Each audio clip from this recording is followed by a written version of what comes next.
Assalamualaikum warahmatullahi wabarakatuh. Saya Rizka Wulan Sagita bersama rekan saya Rizky Naila. Kami delegasi dari Manisan Cendekia Oki dengan judul Formulasi Spray Anti Nyamuk Culex Pipiens yang mengandung ekstrak etanol daun patikan kebo Euphorbia hirta.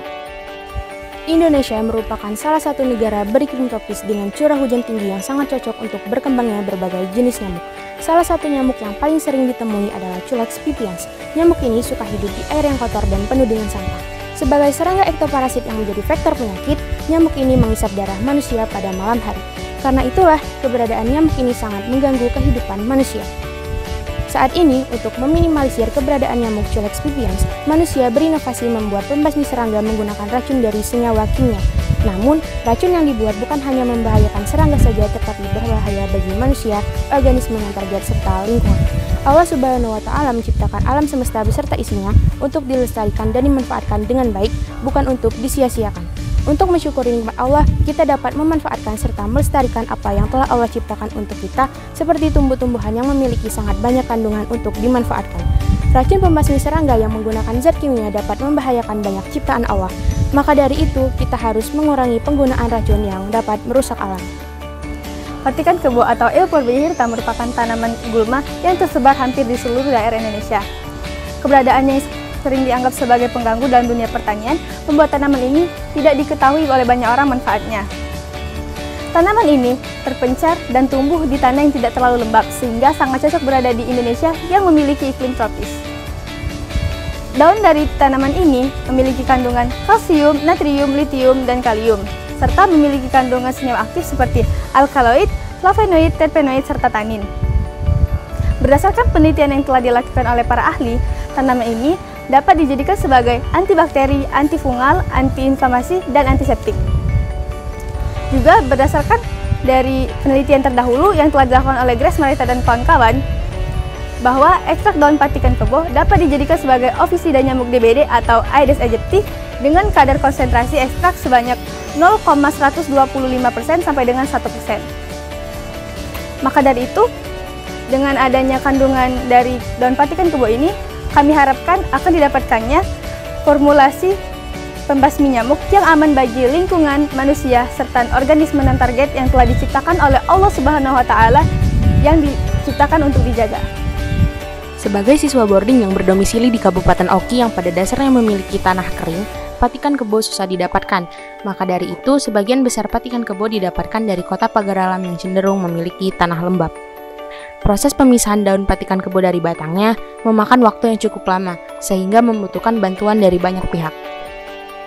Untuk mengetahui apakah kadar patikan kebo berpengaruh terhadap hasil, kami membuat 3 formula ekstraksi dengan perbandingan maserasi yang berbeda-beda. Proses evaporasi simplicia dilakukan di Laboratorium Kimia Fakultas MIPA Universitas Sriwijaya Indralaya. Dalam hal ini menggunakan alat berupa rotary vacuum evaporator.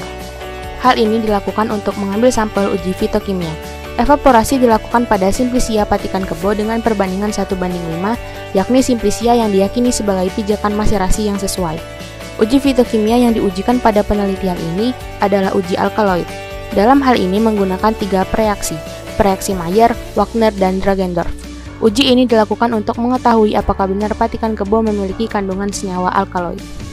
Pertama, dilakukan pengukuran bahan-bahan formulasi, mulai dari simplicia, propylenglikol, karbopos 940, karbomer, dan aquades.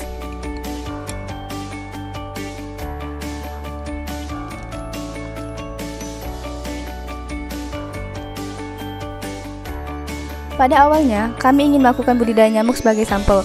Hal ini bertujuan agar sampel penelitian kami semuanya sama, mulai dari usia, ukuran, dan induknya. Untuk langkah awal, kami membuat rangka kubus yang ditutupi dengan jaring kasa, yang nantinya akan dipakai sebagai penutup ember yang kami gunakan untuk tempat pembudidayaan. Jentik nyamuk yang didapat dari air kotor, kami pindahkan ke dalam ember putih. Setelahnya, dalam 2 hari berturut-turut, kami melakukan 2 kali percobaan budidaya. Hanya saja, hasilnya tidak sesuai dengan harapan.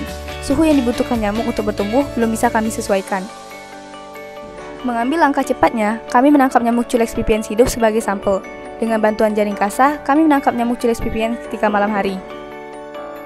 Uji perlakuan dilakukan dalam jangka waktu 3 kali 40 menit pada malam hari setelah nyamuk ditangkap. Setiap 40 menit sekali, pergerakan nyamuk akan diamati. Uji perlakuan ini menggunakan box akrilik berukuran 40 x 10 x 10 cm. Pada sisi panjangnya, box dibagi menjadi 4 zona. Zona 1, zona 2, zona 3, dan zona 4. Zona 1 dijadikan sebagai arah awal penyemprotan. Zona 1 dipilih karena posisinya dekat dengan bagian terbuka yang ditutup dengan kain hitam. Pemilihan zona ini dilakukan karena nyamuk memiliki daya tarik tinggi terhadap warna hitam. Selanjutnya, dapat disimpulkan bahwa kadar Patikan kebo dalam simplisia berpengaruh terhadap hasil. Semakin banyak kadar Patikan kebo, maka kematian nyamuk akan lebih cepat. Hal ini dibuktikan dari data kematian nyamuk yang cenderung lebih cepat mati ketika diberikan perlakuan dengan formulasi perbandingan 1:5. Demikianlah pemaparan penelitian dari kami. Kami harap penelitian ini bermanfaat bagi banyak orang. Kami, peneliti, juga mengakui sekali adanya kelemahan dan kekurangan dalam penelitian ini. Sebagaimana kata pepatah, tak ada gading yang tak retak. Terima kasih. Wassalamualaikum warahmatullahi wabarakatuh.